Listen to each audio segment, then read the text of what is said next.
અમદાવાદ જિલ્લા પંચાયતની વૈધાનિક સમિતિઓના ચેરમેનોએ વિધિવત રીતે પદભાર સંભાળ્યો હતો। ગત બોર્ડ બેઠક દરમિયાન જિલ્લા પંચાયતની વિવિધ સમિતિઓની રચના કરવામાં આવી અને ચેરમેન તથા સભ્યોના નામોની જાહેરાત કરવામાં આવી।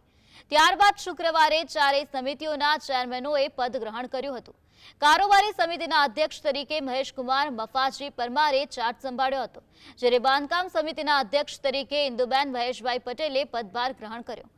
સિંચાઈ ઉત્પાદન અને સહકાર સમિતિના અધ્યક્ષ તરીકે રમેશભાઈ જેસંગભાઈ મકવાણાએ ચાર્જ સંભાળ્યો, જ્યારે શિક્ષણ સમિતિના અધ્યક્ષ તરીકે સાગરભાઈ ગભરુભાઈ સોલંકીએ વિધિવત રીતે પદભાર ગ્રહણ કર્યો। કારોબારી ચેરમેન હોય છે તો મહેશભાઈ છે તે પરમાર, પણ આજે પૂરી સમિતિની રચના થશે। પછી સિંચાઈ સમિતિમાં રમેશભાઈ મકવાણા છે,